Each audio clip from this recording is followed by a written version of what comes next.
கோபிக்கு மறுபடியும் உடம்பு சரியில்லாமல் போயிடக்கூடாது அப்படிங்கிறதுக்காக ரொம்பவே கேர் எடுத்து ராதிகா பார்த்துக்கிறாங்க. இதே போல் ஈஸ்வரியும் கோபி மேலே ரொம்ப கேர் எடுத்து பார்த்துக்கிறாங்க. இதுவே அவங்க ரெண்டு பேர்த்துக்கு இடையில் ஒரு போட்டி மாதிரி ஆகுது. இதுவே கோபிக்கு பெரிய ஒரு தர்ம சங்கடத்தை உருவாக்குது.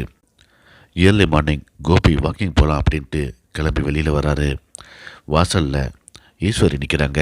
என்னம்மா இந்த நேரத்தில் இங்கே நிற்கிறீங்க அப்படின்ட்டு கோபி கேட்குறாரு. இல்லைப்பா, வாக்கிங் போனால் உடம்புக்கு நல்லது இல்லையா, அதான் உங்ககிட்ட சேர்ந்து வரலான்ட்டு நானும் நிற்கிறேன் அப்படின்னு சொல்கிறாங்க. ஓஎஸ், வாக்கிங் போகிறது ரொம்ப நல்லது, நம்ம ரெண்டு பேருமே சேர்ந்து போகலாமா அப்படின்ட்டு பேசிகிட்டு இருக்காங்க. அந்த நேரம் ராதிகா உள்ளேருந்து வராங்க. என்னங்க எங்கே கிளம்பிட்டீங்க அப்படின்னு கேட்குறாங்க. ஈஸ்வரி உடனே சொல்கிறாங்க, ஏன் எங்கே போனால் என்ன, உங்ககிட்ட சொல்லிட்டு போகணுமா அப்படிங்கிற மாதிரி பேசுகிறாங்க. அம்மா இருங்கம்மா, நான் பேசிக்கிறேன் அப்படின்ட்டு கோபி சொல்கிறாரு. நான் வாக்கிங் கிளம்பி வந்தேன், அம்மாவும் என் கூட வாக்கிங் வரேன் அப்படின்னு சொல்லிட்டாங்க. இப்போ நாங்கள் ரெண்டு பேருமே வாக்கிங் போகிறோம் அப்படின்ட்டு கோபி சொல்கிறாரு.